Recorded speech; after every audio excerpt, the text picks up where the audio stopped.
Goeiedag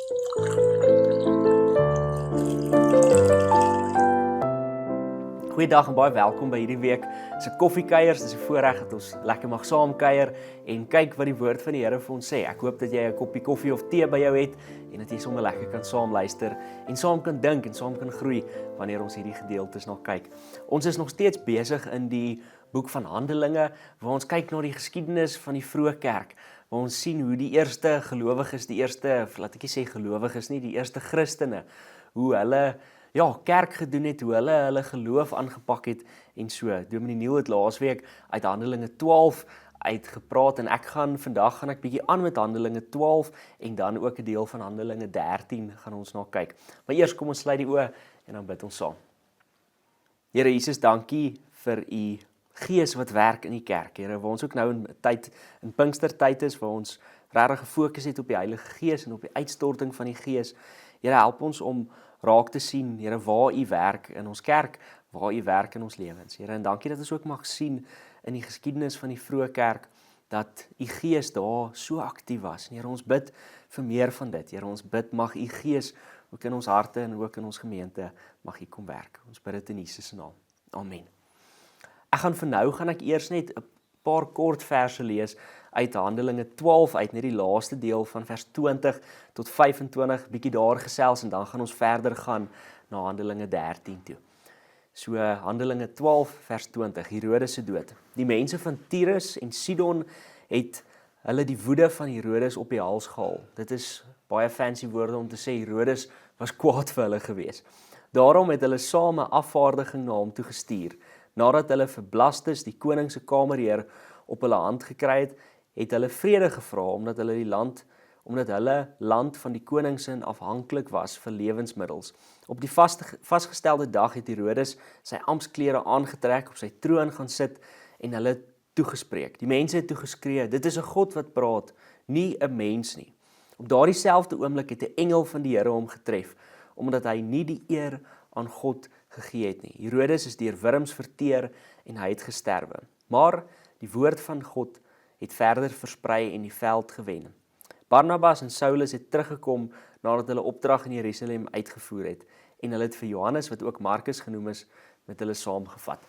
Ons gaan ons eers net hierso stil staan vir 'n paar oomblikke. En hierdie is 'n baie interessante verhaal, 'n verhaal wat dalk nie so mooi inpas by ons wêreld en die konteks waarin ons lewe vandag nie. Maar in die kultuur van die Romeinse ryk van daardie tyd was veral die keiser was dikwels gesien as God. Hy was gesien as 'n God. Hy was gesien as iemand wat nie net 'n gewone mens was nie. Nou, en ons sien hierso hoe Herodes ook bietjie iets van dit aanneem. En ons sien hoe die evangelie van Jesus half in kontak kom met die politiek en die kultuur van daardie dag. En ons sien hierso dat Herodes se dood is vir my baie interessant. Ons sien die Bybel sê vir ons hy het gesterf omdat hy nie aan God die eer gegee het nie.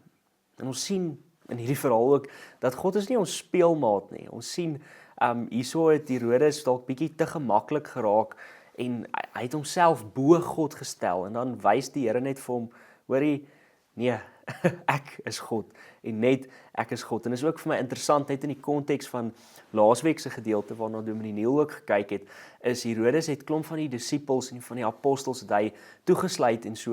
Dit is dan net interessant dat die Here half net weer wys, hoorie, ek is in beheer. Maar dis 'n interessante gedeelte en dan sien ons hier vers 24 van Handelinge 12, juist wat hier gebeur, maar die woord van die Here het nog steeds versprei. Dis wat ons sien in hierdie hoofstukke wat nou volg in Handelinge, is dat dit gaan als oor sendingreise van Paulus en van Barnabas en so, en dat die woord van die Here versprei het. En daarom gaan ons nou 'n bietjie aan na Handelinge 13 toe. Ek gaan vir ons lees van vers 1 tot en met vers 12. So kom ons lees dit saam. Ek lees ook hier uit die 83 vertaling.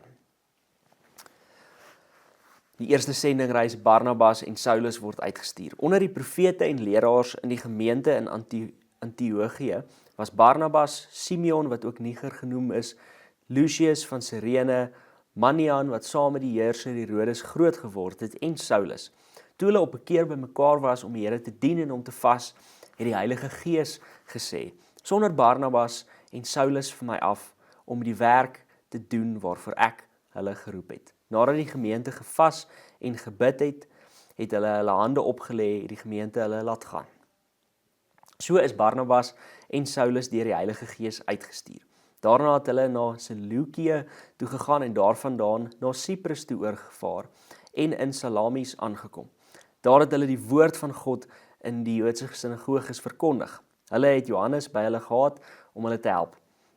Daarna het hulle die hele eiland deurgegaan tot by Pafos, waar hulle 'n Joodse towenaar met die naam Bar-Jesus teëgekom het, wat voorgegee het dat hy 'n profeet is.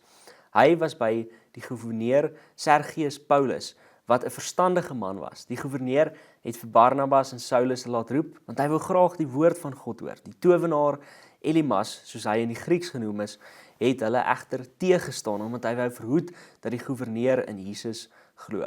Maar Saulus, dit is Paulus, vol van die Heilige Gees, het hom skerp aangekyk en gesê: "Duiwelskind, deurtrapte skelm en bedrieger, vyand van alles wat reg is, sal jy ophou om in die pad van die Here te staan.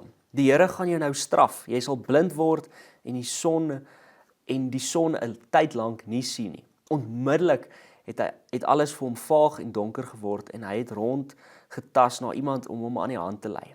Die goewerneur was diep onder die indruk van die leer van die Here en toe hy sien wat gebeur, het hy gelowig geword. Ons lees net so ver vandag.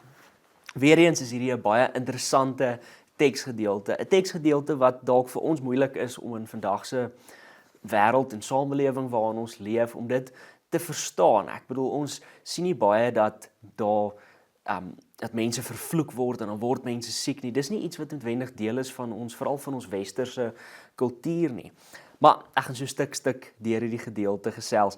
So in vers 1 tot 3 sien ons hoe die manier waarop Saulus, soos wat ons hom ken, Paulus, ek gaan net nou ook bietjie iets daaroor sê, maar hoe Saulus en Barnabas, hoe hulle gestuur is na hierdie gemeente en na die kerk of mense in Siprus toe.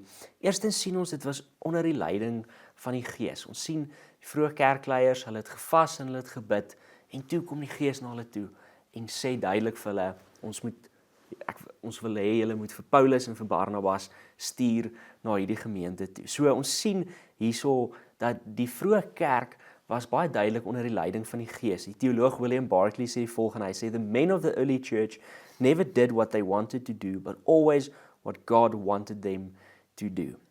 En dis net vir my so mooi en so bemoedigend om hierdie te sien, dat hulle was regtig onder die leiding van die Gees gewees. Hulle was sensitief vir die stem van die Here gewees. Hulle het niks uit hulle eie uitgedoen nie. En dis ook iets wat ons in vandag se samelewing en in vandag se gemeentes in ons kerk vandag nodig het. Dikwels doen ons net dinge omdat ons voel ons moet dit doen, maar doen ons regtig iets omdat die Gees ons beveel en roep om hierdie dinge te doen? Is ons so besig met die dinge van die Here dat ons vergeet van die Here self? En dis wat ons ook leer hier by die vroeë kerk, is ons leer dat ons moet 'n sensitiwiteit hê vir die Heilige Gees. En dis hoekom Pinkstertyd ook vir my so spesiaal is, want ons onthou weer en ons herinner onsself weer daaraan dat ons moet ons ore oopmaak om te hoor wat die Heilige Gees vir ons wil sê. Nou weer eens sien ons ook hier in hierdie eerste 3 verse van Handelinge, sien ons 'n verskeidenheid van mense. Ons sien dat die profete en leraars in die gemeente van Antiochië was Barnabas, dit was Simeon, dit was Lucius van Cyrene, dit was Manaen wat saam met die heerser Herodes groot geword het en ook Saulus. Ons sien 'n verskeidenheid mense. Barnabas was 'n Jood gewees van Siprus af. Lucius was van Cyrene in Noord-Afrika af gewees. Simeon was ook 'n Jood gewees, maar die ander naam wat hier vir hom gegee word, is 'n Romeinse naam en wys waarskynlik dat hy 'n man was wat bietjie aristokratiese koneksies gehad het. En dan natuurlik Paulus was 'n Jood van Tarsus gewees. Hy was ook opgelei as 'n rabbi gewees. So ons sien hierdie verskeidenheid van mense, 'n diverse groep mense. Hier's waarskynlik mense wat van Afrika is, daar's mense wat Jode was. Dis hierdie 'n diverse groep mense en hulle almal kom saam onder een naam. Hulle kom saam omdat hulle lief is vir die Here en omdat hulle geroep is deur die Here. En dit sê vir ons baie van die vroeë kerk. Nou gaan ons bietjie aan. Dan kom ons na hierdie verhaal waar Saulus en Barnabas gestuur word na Siprus toe.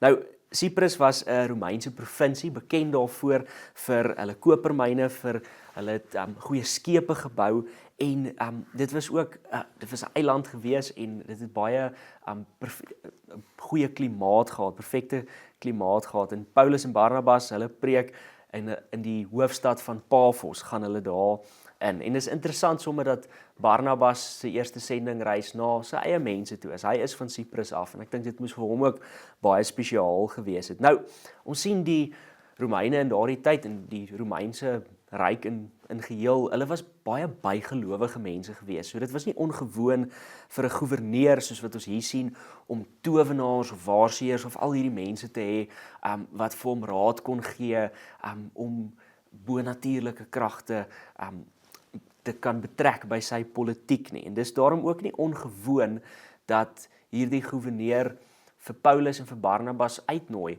om saam met hom of om sodat hy die woord van die Here kan hoor nie. Die Romeine was mense wat bygelowig was en geglo het in 'n bonatuurlike geestelike wêreld. Maar dan sien ons iets baie interessant. Dan sien ons hoe die regte God in kontras gestel word met valsgode, want dadelik sien ons hierdie towenaar, hierdie Bar Jesus waarvan daar gepraat word, hy wil nie hê Paulus en Barnabas moet met hierdie goewerneur gaan praat nie, want ek dink hy besef, hy gaan nou, daar gaan nou duidelik vrygestel word dat hy's fake, hy's nie regtig nie, en dit is presies wat hier gebeur. Paulus, of Saulus, soos wat hy nog op hierdie stadium genoem word, praat baie sterk met hierdie vals profeet en hy sê vir hom, jy gaan vir 'n tyd lank gaan jy blind wees en nie die son kan sien nie. En dan gebeur dit, dan gebeur hierdie verskriklike ding. En wat is die effek daarvan? Hierdie goewerneur wat ons hiervan lees, hy kom tot bekering en hy glo in die ware God. En dis wat ons sien deurlopend deur die Bybel. Wanneer God van Israel, wanneer Jesus teen valsgode kom, dan sien ons, dan word daar gewys wie's die ware God. En dit is ook wat hierso gebeur in hierdie verhaal. En dit is vir my so mooi. Ek wil vir jou afsluit met 'n interessante feit wat ek ook raak gelees het in 'n kommentaar. Hier in Handelinge 13 spesifiek in hierdie deel is dit die laaste keer wat Saulus genoem word. En van hier af word hy bekend as Paulus, soos wat ons hom goed ken. Nou daar was nie, soos wat daar met baie ander karakters soos Abraham of Jakob in die Bybel was, verander die Here hulle name. Nou, met Paulus was dit nie so gewees nie. Dit was waarskynlik meer 'n praktiese verandering van naam gewees. So Saulus was Paulus se Hebreëse naam waarmee hy bekend was onder die Jode. Paulus was sy Romeinse, nie sy Romeinse naam nie, sy Griekse naam, hoe hy bekend was in daardie tyd. So dit kan ook wees dat wat ons hierso sien is dat Paulus neem sy roeping ernstig op. Hy staan nou bekend as Paulus, soos wat die Griekse naam bekend is. En hoekom is dit belangrik? Dit sê vir ons weet hy is geroep om na die heidene nasies toe te gaan. Hy was nie geroep om na die Joodse volk toe te gaan nie, maar om na die heidene nasies toe te gaan. Ons sien hierso iets van Paulus wat ten volle sy missie aanvaar as sendeling van die Here, as apostel van die Here. En ons sien hierso dat hy gaan op hierdie eerste sendingreis van hom en Barnabas wat so 3 jaar lank geneem het, sien ons hoe hy gaan en hy's nou Paulus. Hy tree volwaardig in hierdie roeping en in hierdie rol. En dalk kan ons hiermee afsluit. Elkeen van ons het 'n roeping, elkeen van ons het 'n rol. En die vraag is, gaan ons dit aanvaar? Gaan ons dit ons eie maak? Gaan ons sê, Here, ek weet U het my geroep. Ek wil dit graag opneem. Dankie dat jy saam gekuier het. Kom ons sluit die oë en dan bid ons saam. Here Jesus, hierdie was 'n lang storie waar ons klomp dinge gesien het wat baie anderste was as die wêreld waarin ons vandag leef. Here, maar wat ons duidelik sien is dat U Gees werk. Here, die Gees van waarheid, van krag.